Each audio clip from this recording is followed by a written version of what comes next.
Happy Election Day. We're here at Trump Tower Live with Donald Trump Jr. Joining me is Cliff Sims. I'm Boris Epshteyn. Good morning. Oh, good morning. Here we are, Election Day. We've already had some great TV hits this morning. How are you feeling today? Listen, it feels good. I mean, it's been an amazing 18 months. It's been such a incredible learning experience to be able to just be out there in America, seeing people who've been so affected by politics and, the false promises that have been made for generations, and to see that look of hope in those people's eyes. It's changed me a lot. I know it's changed my father. You always imagine it, you think about it, but when you see it face to face, it's so special. And it's been an amazing process. It's always interesting to see what happens I can just point back to like teams that I've been on in the past where we went through, fight together, so to speak, and then you come to the end of the year and you didn't even realize it, but you really came together as a part of that. Yeah. For you guys' family and gotten to spend a little bit of time with you guys, it seems like that's kind of what's happened with y'all. It's brought y'all closer through this difficult time. Very much so. I mean, we've always been very close as a family. That's the way we were brought up. That's the way we were raised. Frankly, in a lot of this process, we've sort of just split up, divide and conquer, right? Because when my father's in one place, it sort of creates a vacuum, as we've all seen, right? So there's almost no reason to be with him, but we've gone out of our way to make sure that we are with him at those times because it is special. We were with him last night in New Hampshire for sort of one of that last rally, and that's kind of where it started too. It is. I mean, I was there, in the primaries, and I got to be in all of those states that I got to visit then, and going back now, months later, it's been awesome. I'm sure the voters are curious, the viewers are curious. What's your day like today? Right? From what have you experienced so far? What are you expecting throughout the day? Well, I got about 2 hours of sleep, and then I had to do a bunch of TV in the morning. It was nice because it wasn't nearly as hostile as it's been in the past. I think people are like, okay, we can actually have some civil discourse, which is a lot of what this is about. But to me now, it's about thanking the people that have been so good to us along the way, the people that have reached out, the people who've come to the rallies in support of, whether it be my father, whether it be myself, my siblings. So a lot of stuff like this, a lot of direct outreach to them, just watching social, thanking those people who are sending pictures. And that's what it is. It's about, let's get everyone out to vote. Let's let that voice be heard. And I feel so much of America, what I hear from them is that they haven't felt like they've had a voice in a very long time. And maybe we're the vessel to give them that voice again. And so that's been exciting. So, I hope they go out and express their opinions in the voting booth. And, we can maybe send that shot across the bow of D.C., almost irrespective of outcome.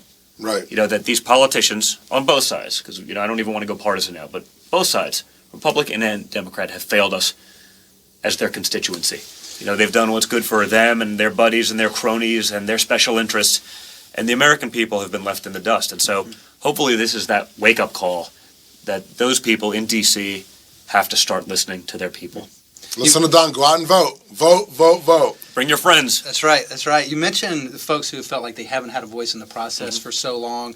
I look at my home state in Alabama, obviously not a swing state, but we're a state of a little over 4 million people, and we registered 500,000 new voters. Yeah. It's remarkable.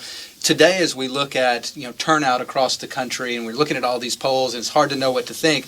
I think that's something people maybe aren't paying enough attention to, is all these new people. You're not polling those folks. Is that something maybe we should be looking at today?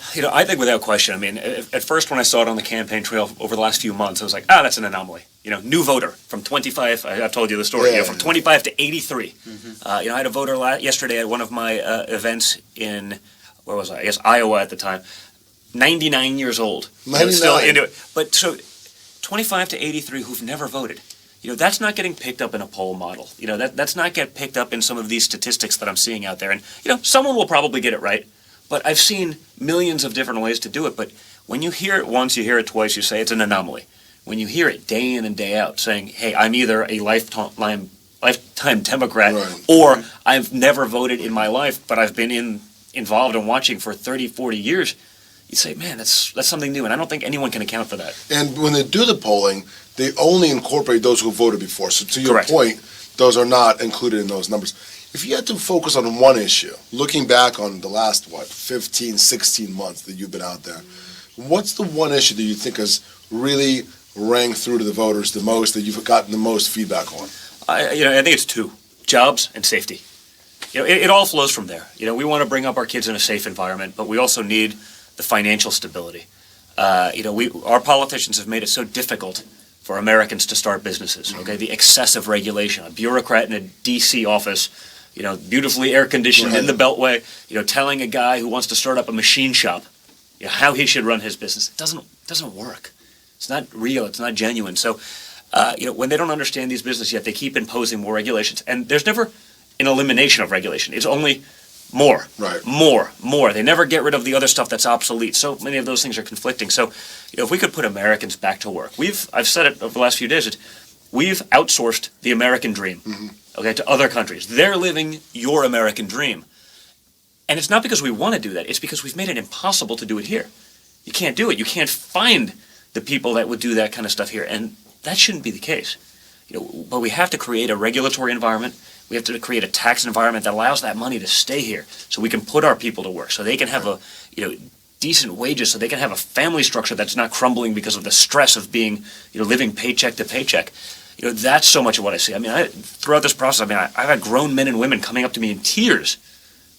And that's as moving as it gets. It's hard not to get emotional at the time, just because they've seen that. They've seen false promise after false promise, and they've watched that American dream of theirs slip away and go elsewhere. And so, I think it all starts there, and if we can do that, I think that'd be amazing. We're in the kind of fog of war today on Election Day. It's really difficult to tell what's really going on out there. We're consuming all this data, watching all these news reports and all that.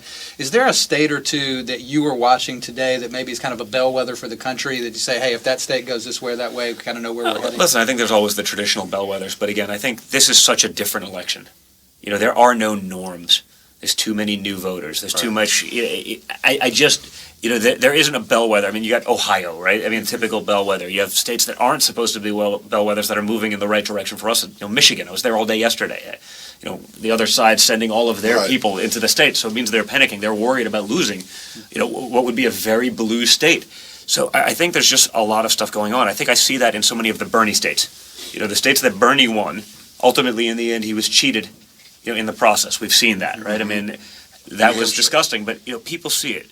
He won in Michigan. He won in some of these, and all of a sudden, we're doing pretty well there because it's a disaffected voter, someone who's been let down by the system. Again, bipartisan message. You've been let down. I don't care if you're a liberal, if you're a conservative, you've been let down. And I think those people are looking for actual change, real change, not the change we hear about where nothing actually ends up happening. And New Hampshire's in one of those states, right? Yeah. So that rally last night was a representation of that. You see the crowds. So the other side has to bring in Beyonce, Jay-Z. Yeah, it's a little different. Yeah, hey, Bruce. I could sell out a stadium if those people were opening for me. What, Bruce who am I? Springsteen. Well, you're getting more crowds than Tim Kaine or in some instances Hillary Clinton do on their own. Although there's been that's been awesome for me. It's so great to speak to larger crowds because you feed off of their energy. They go, and so there were a couple places. I did a few in New Mexico the other day. 2 events in small town in northern New Mexico, and they were hoping to get 150 people there, and I get there. One is a crowd of 753. They were like, we've never seen anything like this. Then the next one was going to be like 300 people, and 1,750 people showed up. For me, it was awesome because you just see that, and you see that desperation. They just want change. And some of those areas, one was on a Navajo reservation. That's not a conservative voting bloc. But again, they're sick of politicians coming to them every 4 years, asking them for their vote, and then we'll say, hey, the first thing we're going to do is see you again in 4 years. Right. And ask you for some more money. That's what's happened time and time again. And so, it'll be interesting. But that's why I don't know that any of these models work, because there's too much of that. I hear it too many times, lifelong Democrat voting for you guys. The number that jumps out at me, I think, a lot of times, this happened in Brexit, happened in Colombia with a FARC vote. When you ask between 2 options, people may lie about what option. But the change number to me is what always jumps out. 76% of Americans want change. Yeah. So in a change election like this one, how could they possibly go for the status quo? And that's all Hillary Clinton is. Yeah. Well, and beyond that, I think because the narrative, because the way the media has framed so much of this argument, a friend of mine was in a conference the other day. And they were asking people, so who are you voting for? Raise your hand if you're voting for Trump. Okay, so small amount of people raise their hands. They asked the next question, which I thought was the most interesting. Raise your hand if you think your neighbor is voting for Trump.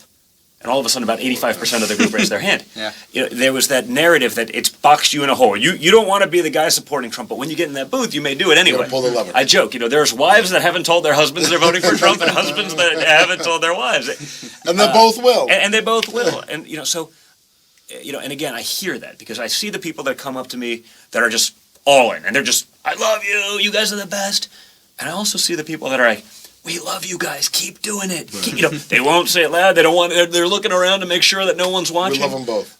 We'll take them all. But that's because there has been a false narrative created. So hopefully we can change some of that, because in the end, you got to be president for all Americans. You can't just look to one group and do that. It'd be nice to be able to help everyone. That's a great point. I think the last couple of days have really, to me, summed up the entire campaign. This barnstorming across the country, 10 stops in 2 days. Energy through the roof at every single one of them. But I've seen Mr. Trump really make it a point to say in those rallies, I'm ready to be the president for all Americans, 100%. as you just said. And is that maybe the biggest challenge that we're going to have coming out of the election, is Mr. Trump being that leader that's going to bring the country back together after this election? No, I don't think that's the biggest challenge, because I've seen him time and time again do it.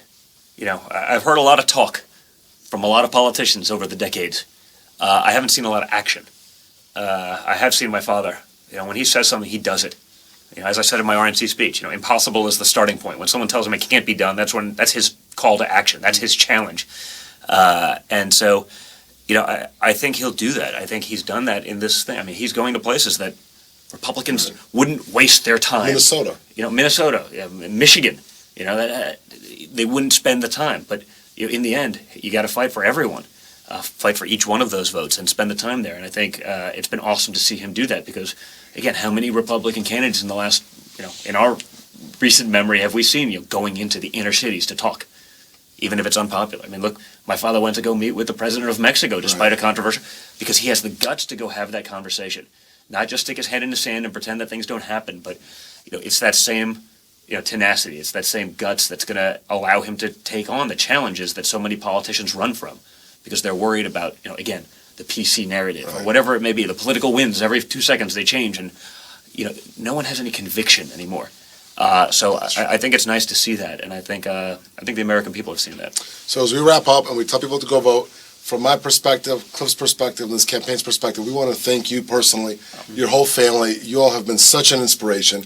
I've had the pleasure and honor of knowing you guys for a while, and even before this run started, the dedication, the commitment to this country, commitment to creating jobs, but since this run, the inspiration that you personally, your whole family, and of course your dad, have given to us as this campaign, but to all America, has been really unbelievable. So we're very thankful. Well, like I said, it's for me, it's been an honor to be able to do it. It's been amazing, and I'm just happy to be a small part of the process. Happy to be in the fight with the American people, because I mean that's what it is. We've said it. It's not a campaign; it's a movement. So, I'm just another small part of that movement along with them, and it's been great to be in a foxhole with them. Thank you so much. Thank you, guys. Trump Tower Live, Donald Trump Jr., go vote.